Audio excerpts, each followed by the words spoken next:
Yes, mumeze neza abantu banje, amakuru mbi twari tumaze kuburanaho gato, gusa naho ndahari kugira ngo nze mbakubite amakuru aryoshye kandi ashyushye.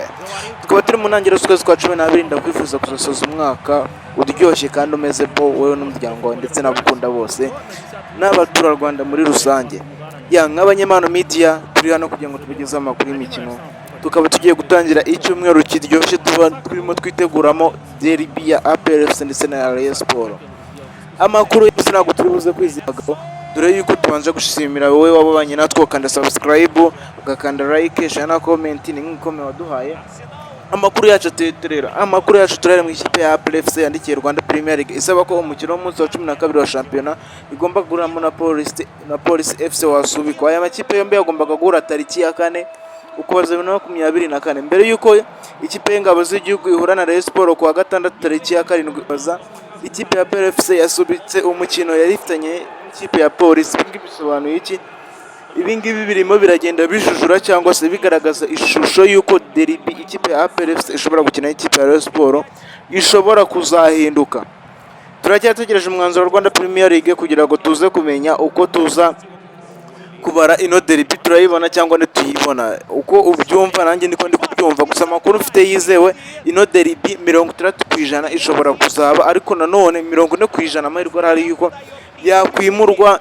APR FC numbaze ibintu birimo biberamo indani, gusa no kubikomeza twabitega amaso. Uwahoze ari perezida wa Kiyovu Sport Mvuke Juvenal yatangaje ko yababajwe n'uburyo iyi kipe yahozemo yamushyize ku ruhande kandi yari afite gahunda yo kuyishyira ku gasongero ndetse no kwihesha ibikombe akanahindura n'amafaranga menshi cyane. Ibingi Boys Jean Fidel yabitangaje ku rubuga rw'iwe rw'inkoranyambaga, avuga yuko ababajwe n'ukuntu abayivaramo bamufata kandi we ku giti cyemera yuko ari umuyobozi w'indani. No munsi ntabwo turi bwibande mu Rwanda cyane, turaza no kwikoza hanze y'u Rwanda. Igitego Denis Omedi ukina Kitara FC yatsinze KCCA muri shampiyona ya Uganda cyashyizwe mu bitego 11 byiza bizatoranwa icyahize ibindi mu bihembo bya FIFA Puskas. Iki ni igitego Denis Omedi yatsinze ku mukino wa 11 muri shampiyona ya Uganda ahakina ikipe ya KCCA. Akaba ari igitego cyari cyuje ubwiza ndetse n'ubuhanga. Ibingi byateye FIFA kuba yazagishyira mu bitego bizahatana muri uku kwezi cyangwa se muri uno mwaka wa 2024. Umufana wa Real Madrid yatwitse umwambaro w'umukinnyi w'iyi kipe Kylian Mbappe nyuma yuko atitwaye neza umukino bakinnye na Liverpool kwa gatatu, ndetse akaba Mbappe yarahushije penalty muri uwo mukino. Ibingi bisobanuye yuko abafana b'ikipe ya Real Madrid batangiye kutishimira imyitwarire ya Kylian Mbappe waje asa nk'ibisubizo, ariko ibisubizo bye bikaba bikomeje kubaho muwake, niko nabyita. Ariko narirarenga Mbappe aracyadabutse ikipe, sinzi impamvu abafana b'Iburayi nyine nuko bakora ibintu byabo, nta muntu ujya upfa kuba bamenyera.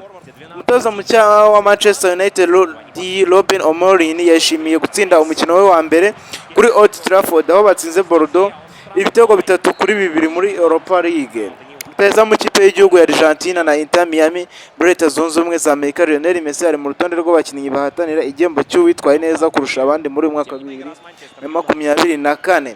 Iki ni igikombe cyitwa FIFA Best Award, aho gihabwa umukinnyi witwaye neza kurusha abandi mu mwaka. Abakinnyi b'ikipe y'igihugu mu gusiganwa ku magare Team Rwanda bakomeje umwiherero mu myitozo kuri wa gatatu tariki 29 Ugushyingo uzamera amezi 2 ku rwego rwo kwitegura Tour du Rwanda. Tour du Rwanda ni isiganwa rimaze kuzamura urwego, ndetse ikipe ya Team Rwanda ntabwo iri kwitwaramo neza, ariko kuri no nshuro abanyarwanda barimo baratwizeza ibintu byinshi tugomba kwitega amaso. Turari kugira ngo tubyitege, turashishikarizwa kuzitabira Tour du Rwanda. Imihanda tuzabe tuyuze nk'ibisanzwe, ubudasa bwacu buzigaragaze.